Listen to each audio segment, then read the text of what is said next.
Good morning, everybody. Welcome. Today's Friday, April 19th, 2019. My name's Jeremy, and this is my first cup of coffee.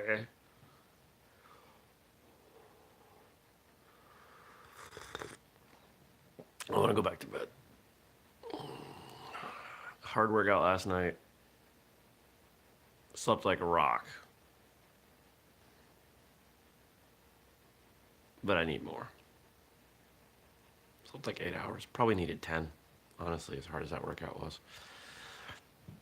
You know, we have this arbitrary idea about 8 hours of sleep. And 8 hours fits really nicely into, a 24-hour day. We work 8 hours, we sleep 8 hours, and then we have 8 hours to ourselves. That's not how life is. That's not how your body is. Your body doesn't say, "Oh, it's been 8 hours. That's all I need. I'm done." Sometimes your body needs a little less.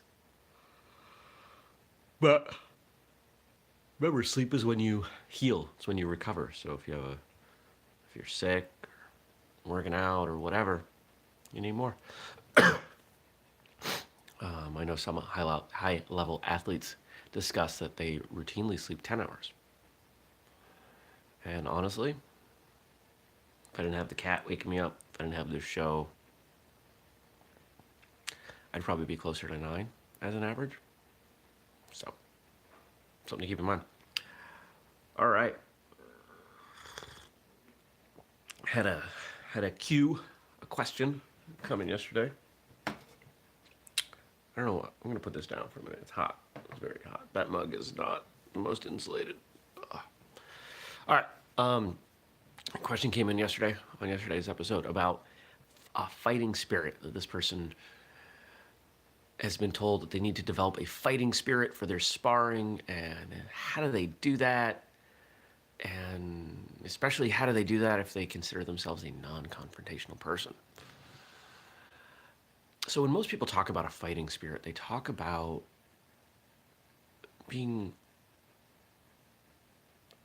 I guess, really passionate about their training, their whatever is presented in front of them. Perseverance is another word I think that is pretty similar to that attitude. The idea that if you're in battle, real or fake, you're going to throw whatever you have at it. Now, of course, that doesn't mean that, if you're acting this way in training in your school, that you're going to, kill people or, break the rules because you want to win. It's not that. It's this idea that you're going to give as close to 100% towards whatever the parameters are. Okay? So imagine, let's take it back this way. We've all done basics. I don't think there's a school on the planet that doesn't do basics, moving up and down the floor. You can do those basics and go through the motion. Or you can do those basics with tons of power, lots of speed, great stances, and just giving it all you have. That's the attitude that I think most people are looking for in that respect, in when we talk about fighting spirit. If you bring that attitude into forms, the form becomes compelling, powerful, intense, and exciting to watch. And you're exhausted when you're done.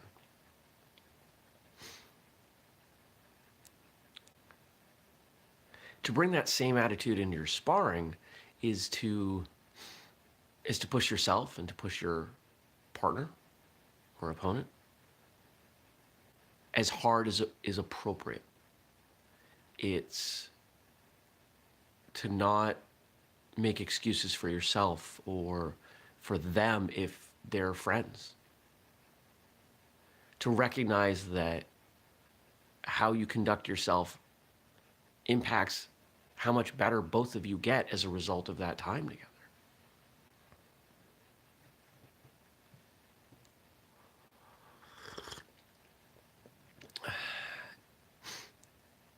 It's to act in a way that people watching would say, you know, I wouldn't want to mess with that person in a fight. That you bring a quality of that realism into everything you're doing, whether it's forms or basics or sparring or whatever. And I don't think it has to necessarily be about confrontation. Sure, I think it's going to be a little bit harder for someone who identifies themselves as non-confrontational.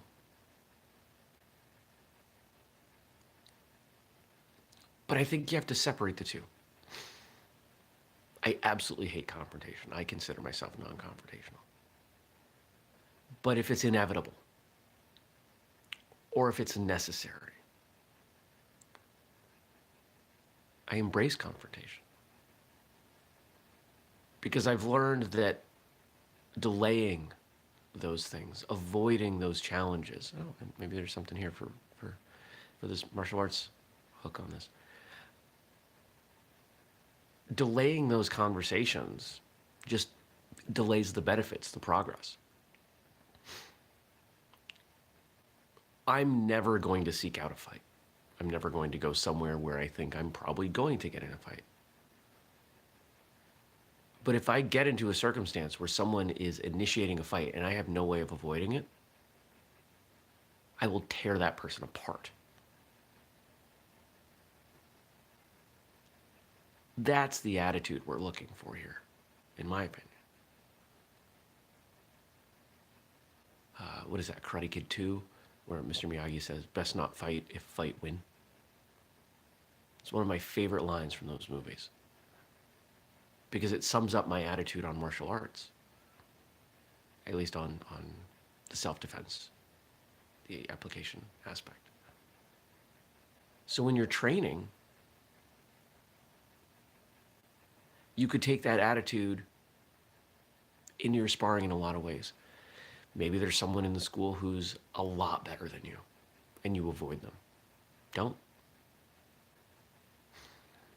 It's probably no surprise that most of the time, if I'm training in a school, I'm one of the better martial artists there. I've been doing this a while.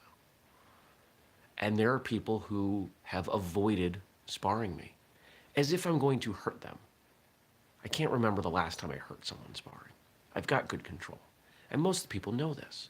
But you still have people who don't want to work with you. And then you have other people who say, you know what, I'm going to get my butt kicked. Usually figuratively. But they race right up to the best person when you change partners because they want the opportunity to work with the best in the room or to get better from working with someone who significantly outmatches them. If you're the best person in the room, you need to find a bigger room. That goes for martial arts, that goes for everything, because we learn best when we're surrounded by those who are better than us.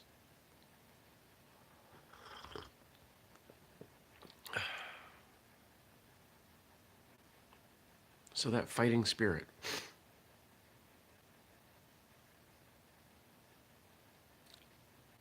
I think as I've talked myself through a bunch of examples, and thank you for bearing with me, I think if we dig right down to the heart of it, fighting spirit is an unquenchable thirst to become the best that you can be.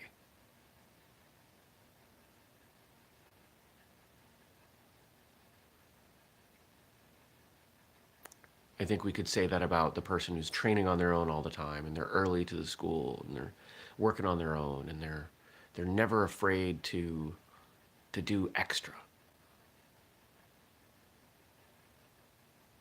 That's a fighting spirit.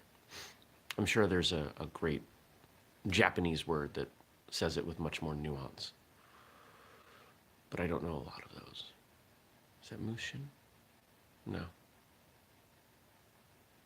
Somebody out there will probably comment below, hopefully, as to what the closest Japanese term is. I enjoy those Japanese terms because they, as someone who despite being a writer and a podcaster, I pride myself on being articulate. Some of these concepts are so much broader and so much more nuanced than English really has the words for. So, yeah, those terms are good. All right, hope that's a good answer. If you have a question you'd like me to answer, don't be afraid. Comment below, and I'll answer the next episode. So today is a pretty straightforward day. Working on a bunch of projects. Got 10 pages into the outline for the book that I'm working on the other day, hoping to get a few more pages done today. I want to start recording that. Yes, it will be an audiobook first, because I am better at that. And then we'll transcribe it, edit it. What else?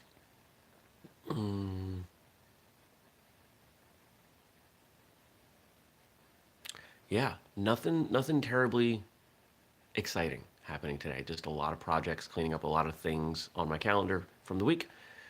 But this weekend, got some fun stuff coming up. Tomorrow morning, early, which means driving early. Oh boy, Saturday, driving early. I've never done that.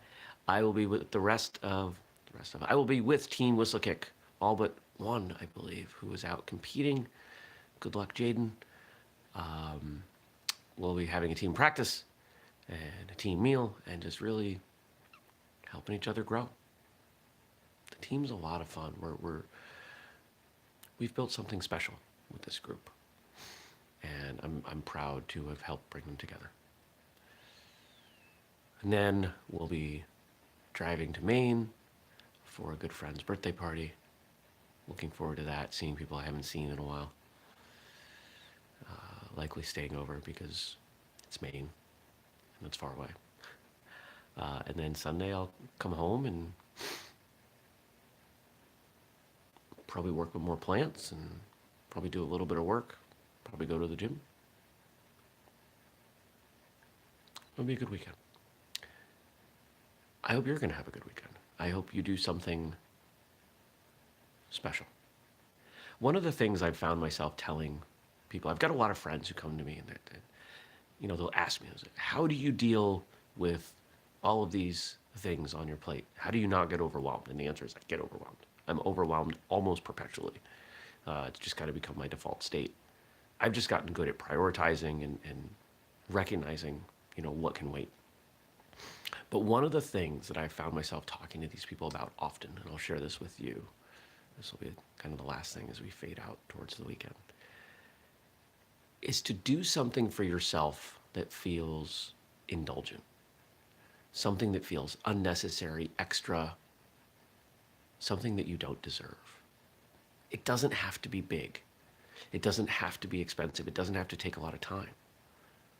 A lot of people, when I say these things, they think of treating themselves, to a day at a spa, or, going out to an expensive meal, or buying, some fancy new shirt or sneakers. It doesn't have to be that big. It could be going into work an hour late and watching a TV show with an extra cup of coffee. It could be